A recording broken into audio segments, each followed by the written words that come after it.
Buenas noches, mis queridos. ¿Cómo está el pueblo de Dios? Bien, en Victoria, ¿verdad? Bueno, vamos a compartir esta noche una información que confío en el Señor nos pueda enriquecer, ¿verdad? Anoche, o mejor dicho, ayer, hicimos una introducción. Hoy vamos a continuar y vamos a procurar, como habíamos dicho, compartir un poco de los 8 principios de salud y luego seguiríamos adelante aplicando eso a alguna enfermedad y también pues discutiendo el manejo de ella, ¿ok? En esencia, lo ideal hubiera sido que nos pasáramos todos los días solamente hablando de los 8 remedios naturales. ¿Por qué les digo eso? Porque la hermana White dice en el libro del Ministerio de Curación, precisamente, léanselo ahí, que esos son los verdaderos médicos de Dios. Y que si nosotros seguimos esos 8 principios, esencialmente, en esencia, tendremos la clave de todo lo que es una salud perfecta. Cuando yo empecé a estudiar estos asuntos, fue el primer libro que me dieron a leer, ¿ok? Pero vivimos en un mundo donde hay que diluir las cosas, ¿usted me entiende? Porque de hecho de eso se trata la ley y los profetas, ¿verdad? Porque en esencia, con los 10 mandamientos, si nos dejáramos llevar de eso, con los 10 mandamientos cubriríamos todo. ¿Usted me entiende? Y no habría que explicar lo demás. Pero no solamente el Señor nos dio mucho más de los 10 mandamientos, sino que nos dio toda la historia sagrada y por si acaso se nos quedaba algo, nos mandó a su Hijo para vivir una vida perfecta. Para no solamente darnos la teoría, sino mostrarnos cómo guardar la santa ley de Dios. Así que en ese orden, nosotros también, que somos ministros de salud, compartimos los grandes principios, pero reconocemos que tenemos que aterrizar a aplicar a la vida diaria esa información. Oremos. Padre de amor y de santa misericordia, gracias, Dios mío. Gracias por tu maravilloso deseo de que podamos tener vida abundante, de que podamos tener salud y de que podamos, Señor, ser felices. Bendícenos en este conocimiento, que podamos aprender lo que tú quieres que aprendamos en esta noche. En el nombre de Jesús, amén. Muy bien, esta noche vamos a compartir un poco sobre el aire, en primer lugar, sobre el aire puro. El aire, bueno, no voy a leer porque se me hace un poco, bueno, sí se alcanza a leer, pero esta pantalla no está tan buena como la de ustedes. Dice que el aire, como ustedes saben, está hecho principalmente, ¿verdad?, de un 70 y algo % de nitrógeno, como el relleno, el gran relleno. Usted sabe que el nitrógeno, de hecho, es el fertilizante por excelencia del mundo. O sea, de no ser por el nitrógeno, las plantas no crecerían. Las plantas tienen que usar nitrógeno para crecer y lo consiguen de la tierra. Y usted sabe quién se encarga de asegurarse de que el nitrógeno, siendo un gas, penetre a la tierra para que las plantas lo puedan aprovechar. Las bacterias. Las bacterias hacen el trabajo de fijar el nitrógeno del medio ambiente. Entonces el nitrógeno es como un relleno, ese gran relleno del aire. Porque actualmente la concentración de oxígeno del aire, que es lo que nosotros realmente usamos de una manera más directa, más práctica para funcionar, es de un 21%. 21%. O sea, nosotros somos seres que necesitamos energía para vivir, combustible, igualito que un ferrocarril que usaba carbón, igualito que un vehículo que necesita gas, combustible, nosotros también. Cada célula de nuestro cuerpo tiene que estar constantemente quemando combustible, igualito que una calefacción tiene que estarse quemando aceite o gas. Así funcionamos nosotros. Y usted sabe que ningún fuego, ninguna combustión puede ocurrir en la ausencia de oxígeno. Tiene que haber oxígeno, de lo contrario se apaga el fuego, no importa qué fuego sea. Eso mismo ocurre con cada célula de nuestro cuerpo. Si no hay combustión, si no hay oxígeno, no se puede llevar a cabo el aprovechamiento de los alimentos, vamos a llamarlo así. Y es tan importante el oxígeno, el aire, que es el elemento más perentoriamente necesario para vivir, porque uno puede vivir sin agua unos cuantos días, una semana. Uno puede vivir sin comer quizás un mes, depende de la nutrición de la persona, un mes hasta 40 días por ahí. Pero sin aire, a los pocos minutos, depende de la persona, promedio a los 6 minutos uno está muerto. Sin aire, sin oxígeno. O sea que es necesario. Y interesantemente, por eso es que es tan importante la buena postura y la respiración apropiada, porque interesantemente nuestras células nerviosas, nuestro cerebro consume alrededor del doble de oxígeno que el resto de los tejidos de nuestro cuerpo. O sea que si a uno le baja el oxígeno, lo primero que se afecta es la mente de uno. Usted ha notado, si uno está en un lugar muy cerrado, ¿verdad?, que hay poca ventilación, a uno le da sueño, es el cerebro bajando su nivel de funcionamiento para ajustarse a la poca concentración de oxígeno, pues el cerebro baja la marcha. Y al bajar la marcha, uno tiende a dormirse. ¿Ok? Y de hecho, la persona que muere congelada, se muere de sueño. Porque al bajarle tanto el metabolismo, la combustión, eso hace que le dé sueño y se queda dormido, gracias a Dios, una muerte más o menos, ¿verdad? Se queda dormida la persona y no despierta más, porque ahí mismo se sigue congelando. ¿Ok? Entonces, interesante que según estudios que se han hecho, la concentración de oxígeno de nuestro planeta antes del diluvio, más específicamente, antes del pecado no sabemos, pero antes del diluvio, que es casi seguro que también era antes del pecado,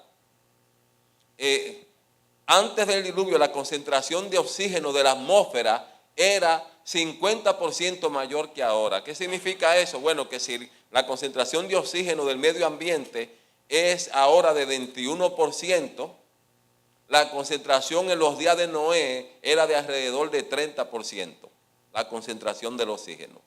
Eso es uno de los factores para que usted vaya cogiendo un poquito de conocimiento. Yo también doy conferencias de creación y de evidencia científica de la creación y todo eso, y los disparates, la payasería que es la evolución, los ridículos que son esta gente, los necios que llegan a ser cuando dicen que evidencia científica. Incluso vi a este señor Pat Robertson, el señor de 700 Club, diciendo que había tanta evidencia de la evolución que había que creer en ella.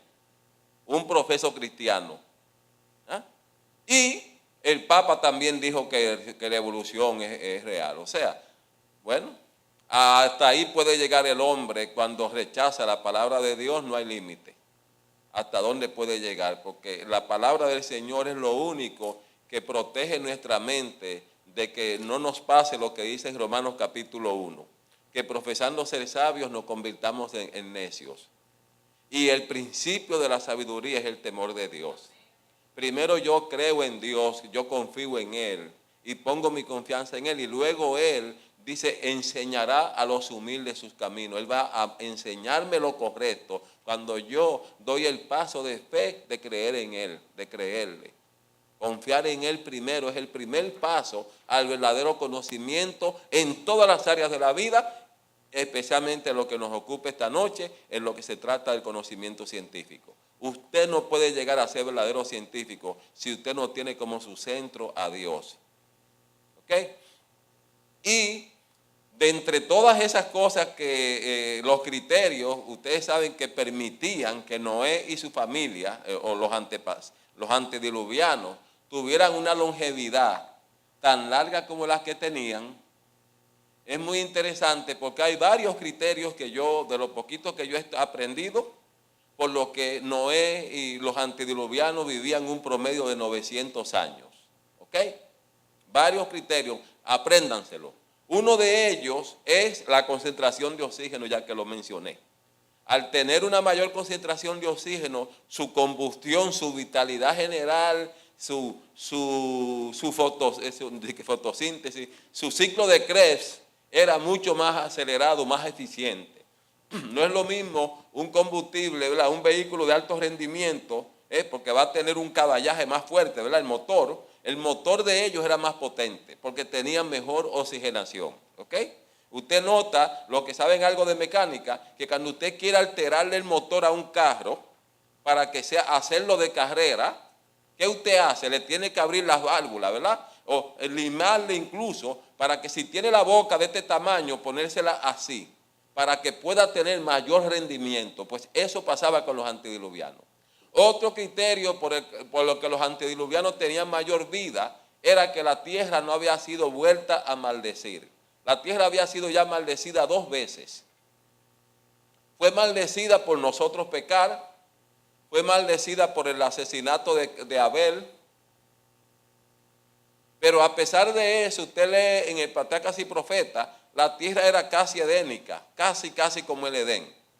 Y también, pues por todas esas razones, la tierra ya no producía, o sea, antes del diluvio, la tierra era mucho más fértil que ahora. Por eso usted ve que en el diluvio Dios tuvo que destruir a muchos animales. O sea, porque la raza humana nos íbamos a debilitar mucho, bajamos mucho de estatura, porque en los días de Noé, ahí encontraron la tumba de la esposa de Noé. ¿Cómo era que se llamaba ella? Yo leí el nombre de ella. Bueno, en el libro de Aser lo leí. No, y creo que en el de Josefo también. Bueno, el punto es que encontraron el sarcófago de la esposa de Noé y esa mujer medía, según el sarcófago, tenía que haber medido alrededor de 10 o 12 pies de estatura ella. Y allí con las joyas y cuantas cosas, y los corruptos, como siempre, eso lo encontraron. Y los evolucionistas, señores, la conspiración satánica, eso está tan caliente que fueron capaces de sobornar a los funcionarios de allá de Turquía. ¿Sabe cuánto le dieron? 700 millones de dólares para desaparecer el féretro de la esposa de Noé, porque ese hallazgo era una demostración contundente y definitiva de la historia sagrada, de que era real. Y la hicieron desaparecer. Pero ese no es el tema. Entonces, pero siempre es bueno meter un chismecito para mantener el interés, ¿verdad? Entonces, el punto es que los que han estudiado, la vegetación antes del diluvio era tan maravillosa que aún en el Polo Norte se han cavado buscando petróleo. Se han encontrado árboles de 300 pies de altura. En el mismo Polo Norte y el Polo Sur, y la Tierra era un solo continente, se llama Pangea, y todo eso estaba abundantemente con muy rica vegetación, no habían desierto ni nada de eso antes del diluvio. Entonces, la tierra era mucho más fuerte, daba una nutrición mucho más completa. Usted se comía una banana, una manzana de aquella época y tenía mucho más nutrición que ahora. Incluso, usted nota que los que han estudiado un poco, un alimento orgánico, yo recuerdo cuando yo estudiaba que decían los profesores, usted sabe, el prejuicio contra todo lo que es sano. Yo no sé por qué dicen que los alimentos orgánicos son mejores que los cultivados, ¿verdad?, artificialmente. Bla, bla, bla. Eso no tiene fundamento científico. Decía una de mis profesoras, doctora en nutrición, mi profesora. Y yo me fui a investigar y le traje el estudio a ella, donde se mostraba que un alimento orgánico era un promedio de 20 veces más nutritivo que uno que no lo era. Hello. Y esa mujer, doctora en nutrición, no sabía eso. Y para colmo, lo más triste no era que no lo supiera, porque ignorantes somos todos. Es que tú te pongas a hablar en contra de algo sin tú haberlo investigado, siendo tú un científico especialista en ese campo. Eso se llama necedad. Que tú te pongas, oye, porque lo honesto es bueno, dicen que lo orgánico es mejor, pero yo no sé porque yo no he leído de eso. Y entonces ya tú quedas bien, porque bueno, ella admitió que no sabe, está bien, es correcto que no sepa, porque si no ha leído, amén. Pero ponerte a hablar en contra sin haber estudiado, eso le pasa mucho al pseudo mundo científico de hoy, que están allí repitiendo como el papagayo, repitiendo nada más sin criterio. Una aspirina al día previene los ataques al corazón. Y lo repiten sin saber ni lo que están hablando. Bueno, el punto es que esa es una de las razones, otra de las razones, la densidad de oxígeno. Número 2, la pérdida de la vitalidad de la tierra. Número 3, la capa protectora de la tierra. La capa protectora de la tierra, antes, si usted lee en Génesis, dice que Dios separó las aguas que estaban debajo de la tierra de las que estaban arriba y que puso una capa de agua alrededor de la tierra, ahí donde está más o menos la capa de ozono, y esa capa de agua fina, sí, la atmósfera nuestra era mucho más fuerte, más potente, era mucho más más perfecta, tenía más capacidad de rechazar los rayos cósmicos. Y esos rayos cósmicos no entraban. ¿Qué son los rayos cósmicos? Entre ellos están los rayos gamma, que si los rayos X. Esos rayos X atraviesan nuestros tejidos como si fueran balas, como literalmente, si fueran más grandes nos mataran a todos. Pero el hecho de que no nos maten inmediatamente no quiere decir que no nos están deteriorando todo el tiempo. Nos están envejeciendo literalmente, bombardeándolos, atacándonos, porque no hay, la tierra perdió dos grandes cosas. Perdió esa capa de agua, esa capa que protegía para que no entraran, y también al recibir el trauma del diluvio, la tierra que giraba perfecto, así perfecto, que o sea, el sol se ponía y salía exactamente en la misma hora todo el tiempo. No había verano, ni invierno, ni primavera. Era un solo clima así paradisíaco, como si fuera una primavera eterna. Así era el mundo antes del diluvio. Por eso usted ve que cuando vino el diluvio, el Señor estableció las estaciones. Entonces, la tierra empezó a bambolearse así. Por eso se puede hasta calcular científicamente como un trompo cuando está girando, cuando tú le das el golpe, si tú pudieras calcular la frecuencia y el peso y muchos otros criterios, tú podrías calcular en qué momento fue que el trompo recibió el golpe que lo puso a girar así. ¿Ok?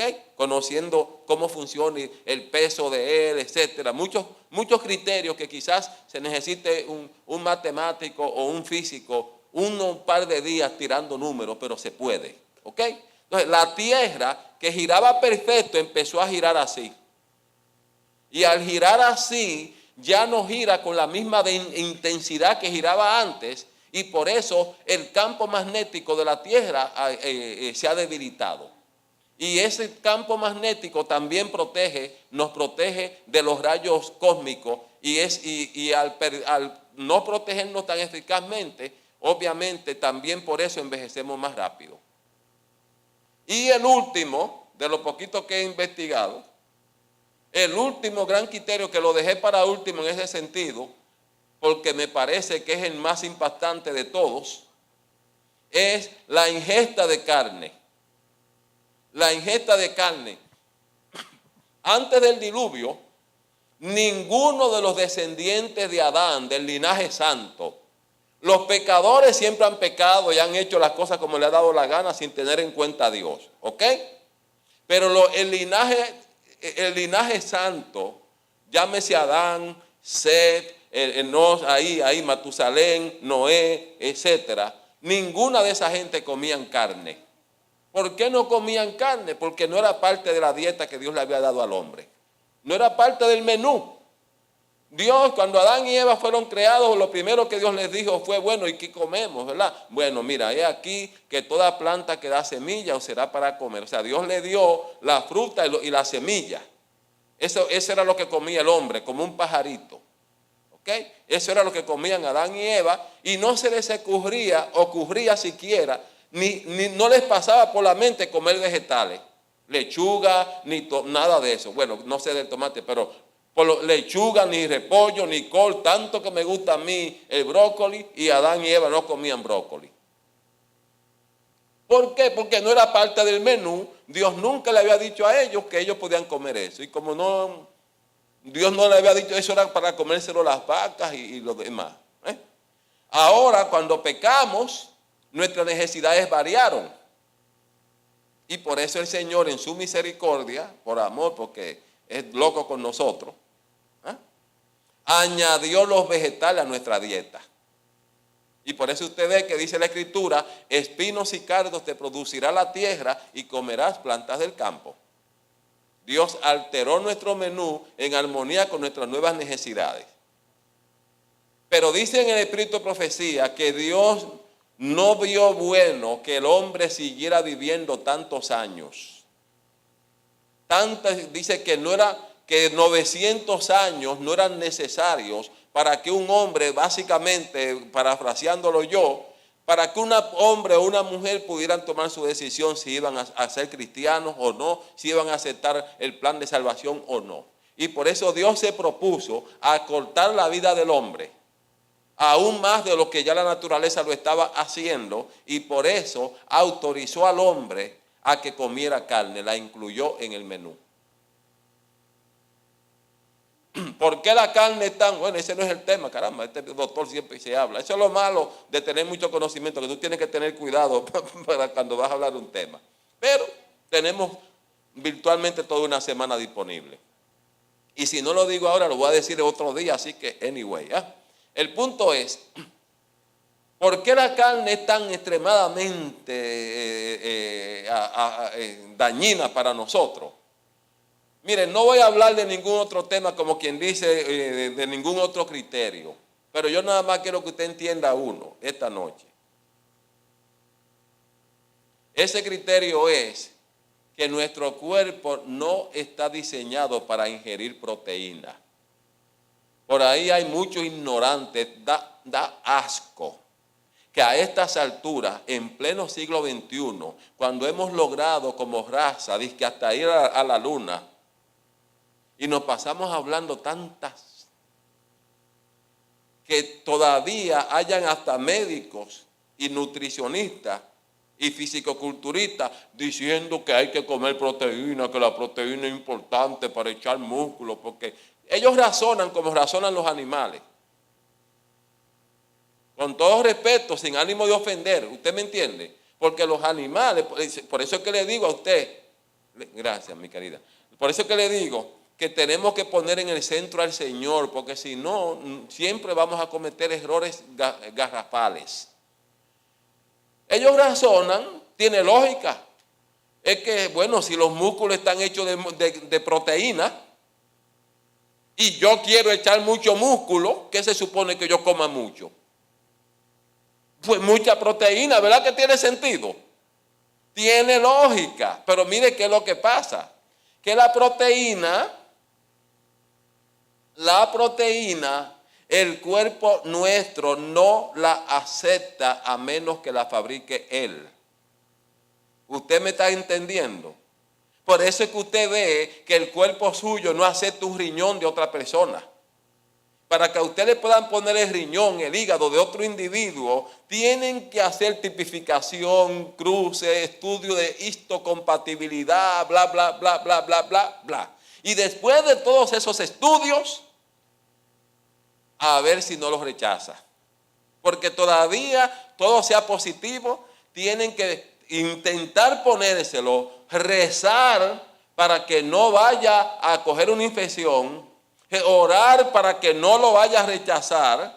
Y número 3, mantener toda la vida, todo el resto de la vida de ese paciente, mantenerlo sedado, medicado, para que su sistema inmunológico no rechace esa proteína por ser esta extraña. ¿Ok?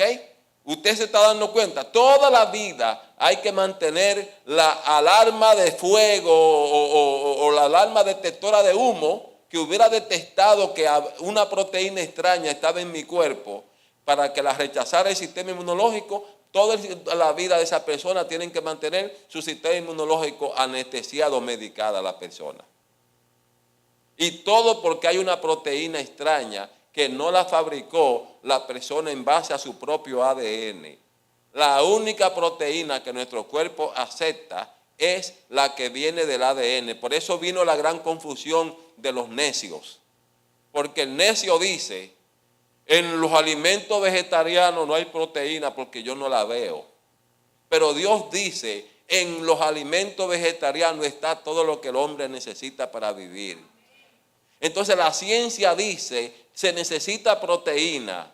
Y por lógica de caballo, en los alimentos vegetarianos no hay proteína. Eso implica que yo tengo necesaria y obligatoriamente que comer carne y sus derivados porque es donde único se consigue proteína. Tiene sentido si usted no pone a Dios primero. Pero cuando usted pone a Dios primero, aunque usted no lo entienda, usted cree y actúa en consecuencia. Y ya más adelante usted lo entiende. Porque usted confió en Dios más que en los científicos. Todo el mundo decía que no iba a llover, que era imposible científicamente que lloviera. Y Noé científicamente entendió, es verdad, no puede llover, pero Dios dijo que va a llover, entonces yo le voy a creer a Dios. Y llovió. Y ya después que estaba lloviendo, todo el mundo entendió que sí podía llover. El detallito es que para la mayoría fue tarde. ¿Usted se da cuenta? Entonces, hace más de 30 años que a mí me decía un médico, ¿y de dónde tú consigues tu proteína? Bueno, de donde mismo la consigue el caballo y la vaca. ¿Qué es lo que ocurre? Bueno, usted nunca va a conseguir una proteína completa en ningún alimento vegetariano porque si ese fuera el caso, ese alimento vegetariano nos haría daño, sería tóxico para nosotros. ¿Por qué? Porque por lo que les explico, que el cuerpo lo rechazaría. Cuando uno ingiere proteína, el organismo lo que hace es que eso en el intestino se convierte en amoníaco. Y ese amoníaco ahora va al hígado, a tratar de quemar al hígado, de destruir el hígado. Y del hígado entonces, ahora el hígado tiene que convertirlo, ese amoníaco, en ácido úrico, que acidifica la sangre y saca calcio de los huesos para restaurar el nivel de acidez normal de la sangre. Y desde ahí entonces, ahora va eso al riñón, es un ataque para el riñón. O sea, es un verdadero veneno lo que uno se está comiendo. No es pecado, la Biblia te dice, incluso la Escritura dice las dos cosas, dice, si podrás comer carne como te gusta, así como quien dice, para que disfrute. Yo sé que te gusta comer carne, el Señor diciéndole al pueblo de Israel, así que yo te voy, en tales y tales ocasiones, cómete la carne. Así se lo dice clarito. Eso sí, no te la comas con grasa, ni te comas la sangre. O sea que no es que Dios te esté diciendo que es pecado, ni yo le estoy diciendo tampoco, porque las Escrituras no me autorizan a eso. ¿Usted me entiende? Pero le estoy diciendo cuáles son las consecuencias, porque es lo mismo que ocurrió con el pueblo de Israel cuando pidieron rey. El Señor no les dijo que fuera en sí pecado, porque si fuera pecado no se lo acepta de ninguna manera. ¿Usted me entiende? Les permitió rey, pero les advirtió las consecuencias, cuáles iban a ser. Y vinieron las consecuencias, ¿verdad que sí?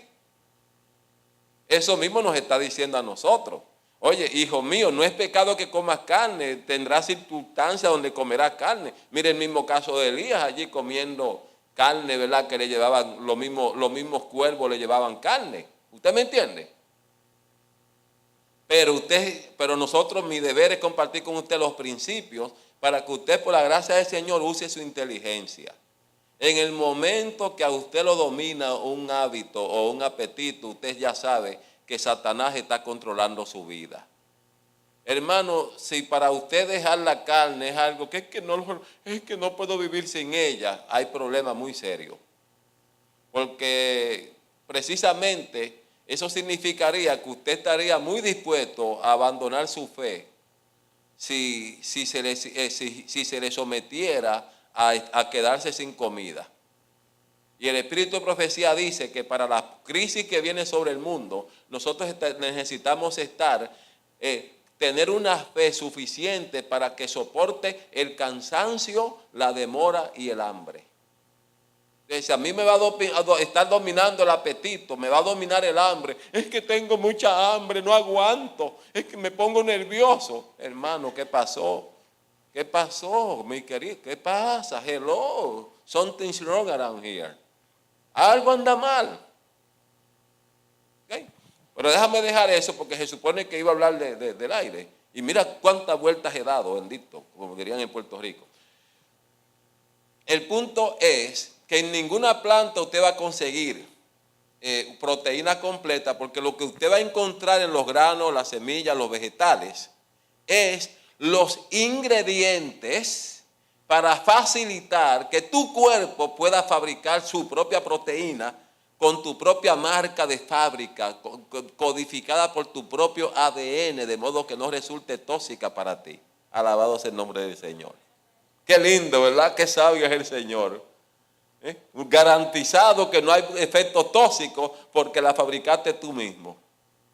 Ahora tiene sentido, ¿verdad que sí?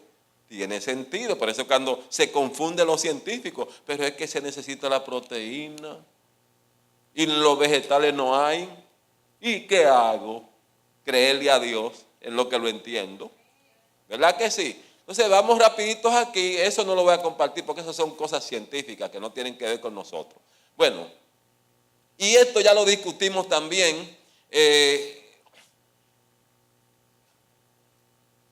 Miren este detalle, hay una parte aquí que sí tiene que ver con nosotros, ¿verdad? Las cosas que están contaminando la atmósfera, dice la emisión de humo, los aerosoles, ¿verdad? Los sprays, la radiación, ¿verdad?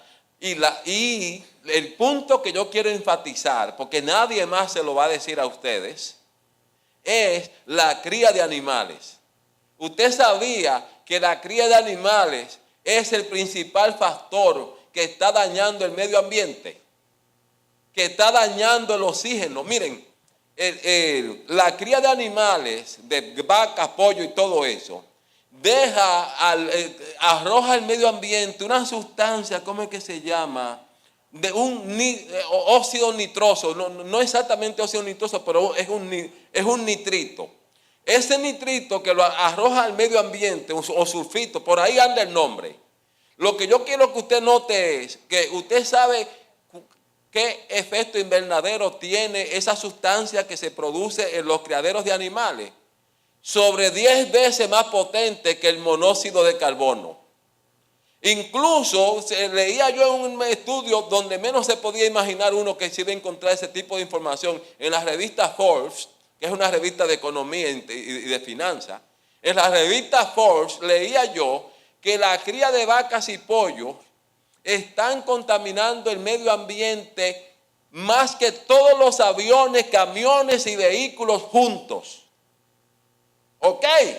Pero claro, eso no va a salir en la noticia porque yo crío cerdo y tú me vas a dañar el negocio, y yo crío vaca y tú me vas a... Entonces hay muchos intereses, hermano, por eso usted no va a encontrar la verdad en los noticieros, porque el noticiero vive de los tipos que pagan los comerciales.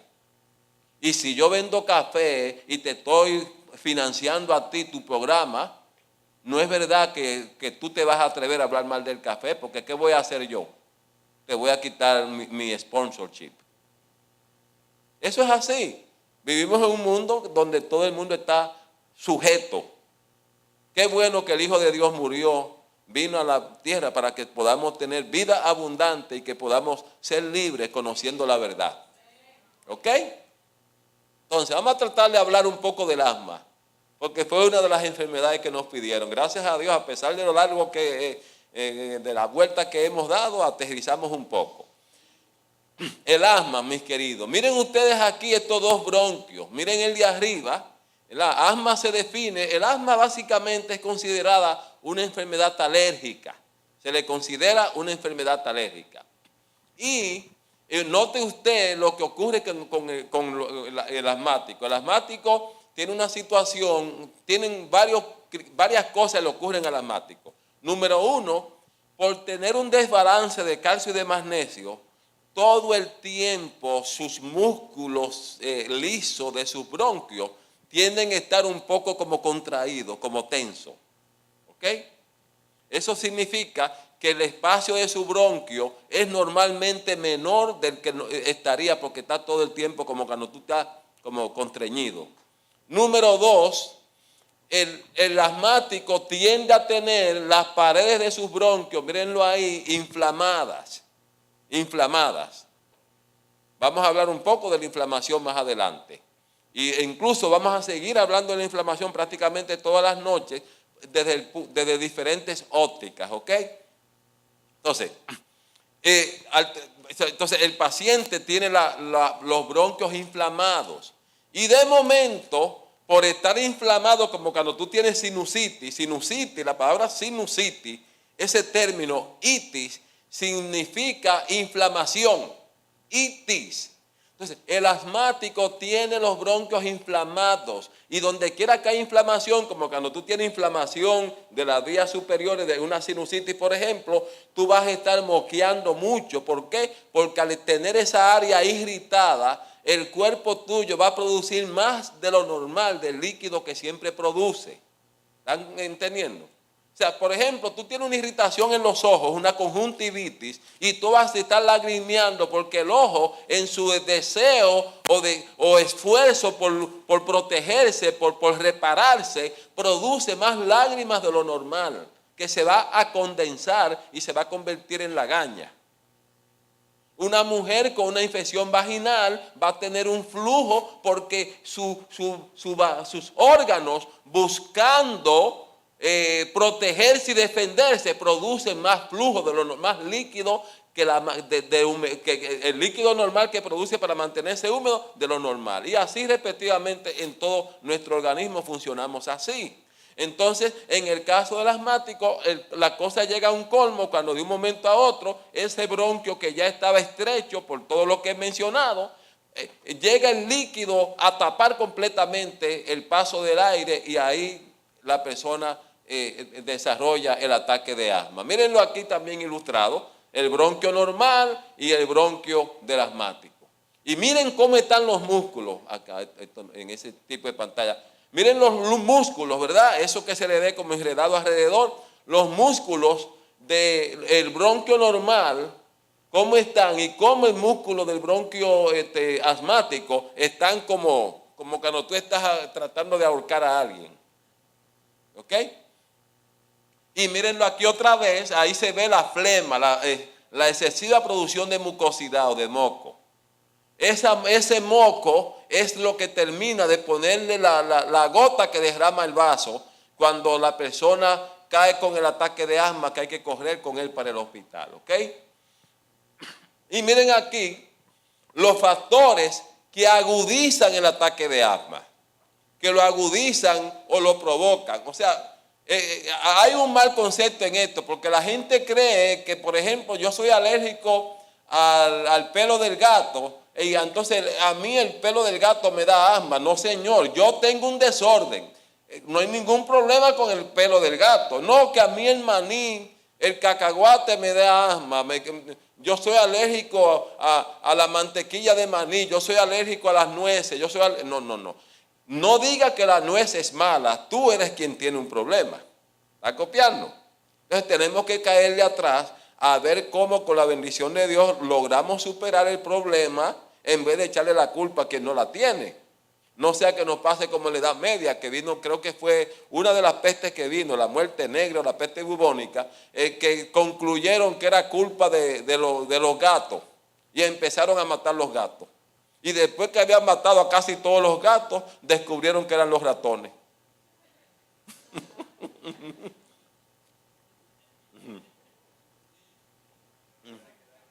Tremendo, ¿verdad? Entonces, entre las cosas que nos pueden producir, si tenemos el problema, un ataque de asma, infecciones respiratorias, el ejercicio, factores endocrinos, menstruación, el cambio hormonal de la mujer, el medicamento, por supuesto, los irritantes como el tabaco, los productos químicos de la fábrica, RGA, que no me acuerdo qué es eso, los aditivos alimentarios, el estrés emocional, un ataque de risa también y cambios bruscos en el tiempo. Todo eso puede hacer que se provoque lo que ya estaba.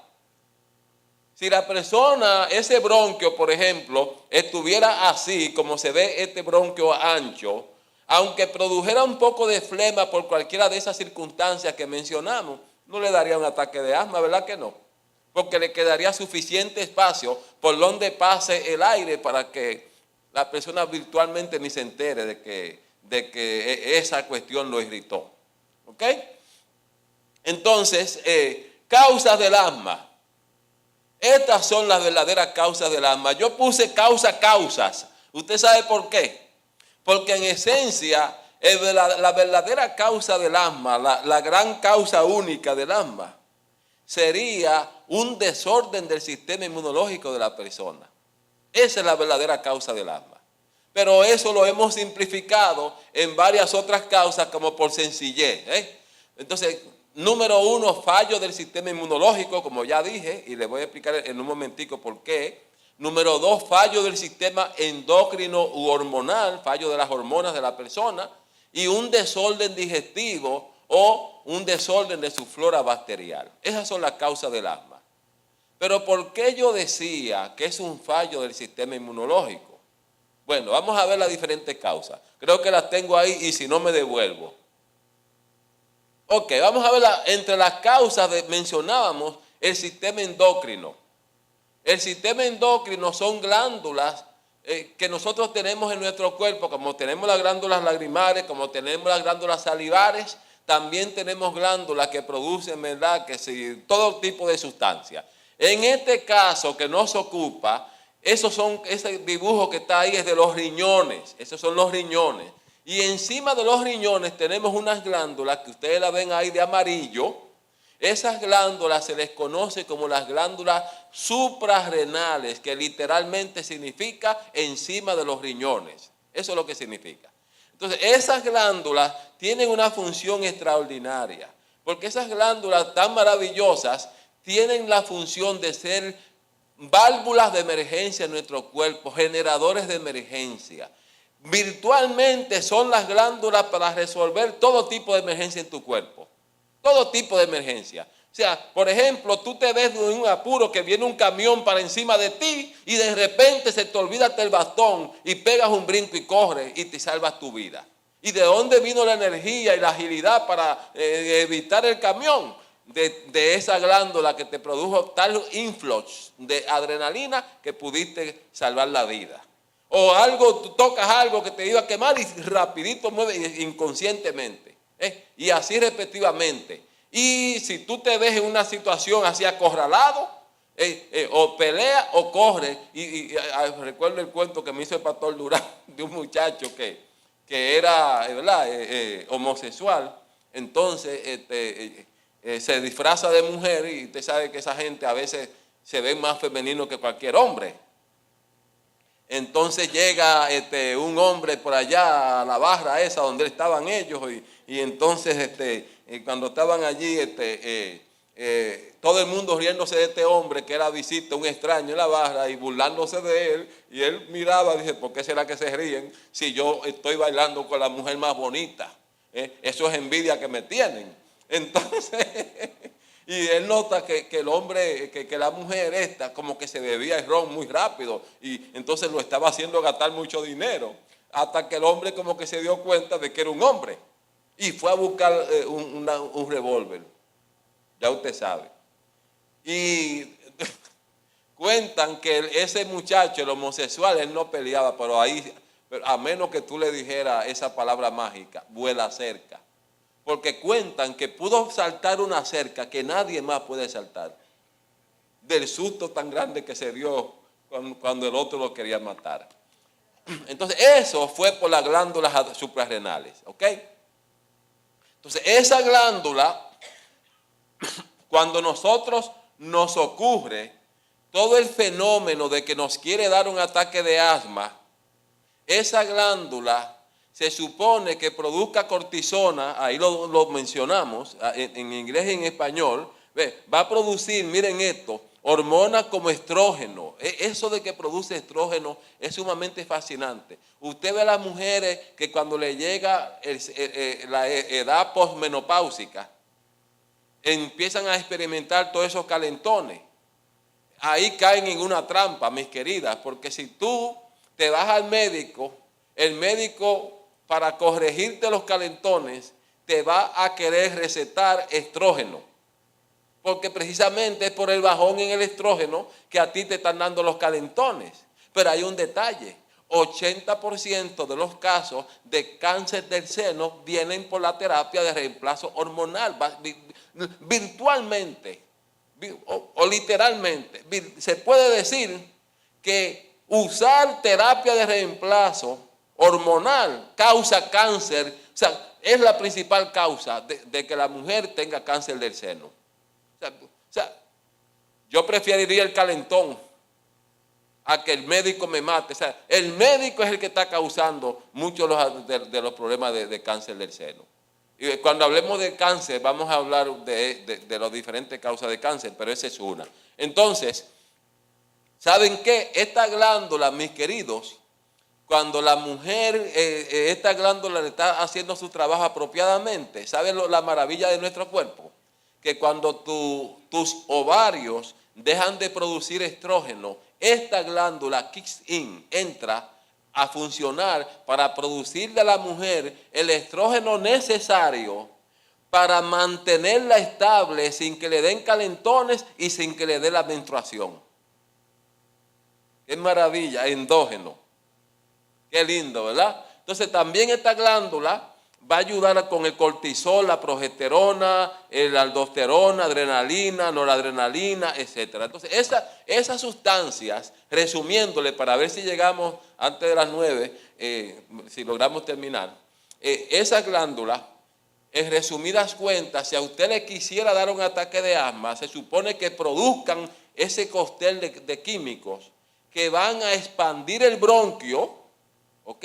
Van a expandir el bronquio y a frenar la producción de moco lo suficiente para que usted salga del apuro y no tenga que correr al hospital a nebulizarse. En otras palabras, ¿por qué prospera el ataque de asma? Porque esta glándula de emergencia también está fundida, no le funcionó al paciente. Ahora, por eso usted ve la explicación que yo daba de que era causada, ¿verdad?, también por fallo del sistema endocrino u hormonal de la persona. Porque a pesar de que es un desorden inmunológico, si esta glándula de emergencia funcionara, la persona ni notara que tiene ese problema, ¿ok? Entonces, no voy a discutir eso porque ya lo mencioné. Otra gran causa de ellos es el desorden en la flora bacterial, la pudrición que la persona pueda tener. Miren, hermanos, usted sabe que el 90% de las células de nuestro cuerpo son bacterias. Nuestro cuerpo depende más de la flora bacterial para la buena salud que de cualquier otra cosa. O sea, es una lástima que a nosotros los médicos, el entrenamiento que se nos está dando en la escuela de medicina, hay que actualizarlo. Tenemos un atraso. Nosotros estamos como en la Edad Media. En la Edad Media todavía se descubrió que era la tierra que giraba alrededor del sol y no el sol alrededor de la tierra. ¿Y sabe qué tiempo tardaron esa gente en actualizar los libros? Alrededor de 100 años, diciendo el mismo embuste. Y eso nos está pasando a nosotros. A los médicos nos están entrenando para matar a las bacterias. Todo lo que uno aprende en la escuela de medicina es cómo más efectivamente matar a las bacterias cuando son el 90% de nuestros tejidos, de nuestra economía biológica. ¿Qué significa eso? Que no podemos tener buena salud si no tenemos una buena flora bacterial. Entonces, en lo que atañe a nosotros esta noche para ganar tiempo, porque me hablé mucho de Noé, las bacterias son las que le dicen al sistema inmunológico nuestro qué hacer. En otras palabras, para que usted lo entienda en español, ojalá me entiendan, y si no se lo repito, en otras palabras, uno produce el linfocito T primario. Como decir usted tener una masa de pan y tiene dos opciones con esa masa. O hace un pan para un pan normal o hace un pan para hamburger. Esas son las dos opciones, ¿ok? Para ponerlo sencillo. Usted sabe quién decide si ese pan se convierte en pan de hamburger o pan normal, la bacteria. Y actualizándolo, eso es lo que significa que cuando tú produces un linfocito T primario, la bacteria es la que le dice a tu cuerpo si ese linfocito T va a ser un peleador, alguien que te va a mantener la defensa alta para pelear contra infecciones y contra cáncer, o si tu sistema inmunológico está hiperactivo, como en una alergia, como asma, que es un, o como en una enfermedad autoinmune, como todas las demás crónicas, diabetes, esclerosis múltiple, psoriasis, Alzheimer, Parkinson, artritis, todo, lupus. Todo eso es un desorden del sistema inmunológico de la persona. Por eso les decía que íbamos a seguir hablando del sistema inmunológico todas las noches, porque todas las noches vamos a mencionar alguna enfermedad y siempre va a estar involucrado el sistema inmunológico. Entonces, lo vamos a abordar así desde la raíz. Entonces, si tú no tienes una buena flora bacterial, el sistema inmunológico tuyo, las bacterias van a decirle a tu sistema inmunológico que hay una infección, porque tú tienes una pudrición. Y entonces, ¿qué vas tú a producir? Más células peleadoras de lo normal, y tu asma nunca se te va a curar. ¿Tiene sentido? Espero que aunque sea les quede una idea, ¿ok? Porque nuestra flora bacterial controla todas las funciones de nuestro cuerpo. Mira un intestino normal. Y mire un intestino enfermo a medida que la persona pasan los años y no tiene una buena flora bacterial porque no come una buena calidad de alimento. Miren esto. A esa mujer, si es una dama, lo seguro ya le sacaron hasta la matriz por un descenso, porque toda la materia fecal le ha estado presionando el útero y los órganos reproductivos. Entonces, mañana, si Dios quiere, vamos a seguir hablando de esto, pero quiero llegar, o sea, vamos a abordar un poco más esa parte. Miren esto, miren qué barbaridad. Mire usted cómo una bacteria, o sea, qué poco sentido tiene que usted trate de matar las bacterias. Eso que usted ve ahí es un antibiograma. En un antibiograma toman un cultivo de bacterias, una siembra de bacterias, y todo eso blanco que usted ve ahí, regado así, es que con una espátula ponen bacterias ahí, en un cardo de pollo o de vaca, ¿ok? Para sencillez. Entonces, esas motitas blancas que usted ve, son motitas como de algodón, saturadas de antibióticos. Y lo claro que usted ve alrededor, la parte clara, esa transparente, eso es las bacterias muertas. ¿Qué significa eso? Traduciéndolo, que esos antibióticos que tienen todo el área transparente alrededor son efectivos para matar esa bacteria. Y los que están allí, esa motita que no hizo nada, quiere decir que ese antibiótico que está saturando esa motita no le hace nada a esa bacteria. ¿Saben qué? Para usted, las bacterias se comunican entre sí. Para usted desarrollar una infección, tiene que ser que hayan trillones. Usted se mete un antibiótico que su médico le receta y ese antibiótico de los trillones nada más le deja quizá varios millones. Y ahora la infección desaparece, pero las bacterias que sobrevivieron son resistentes a ese antibiótico. Y la próxima vez que usted desarrolla infección, ya ese antibiótico no va a ser efectivo.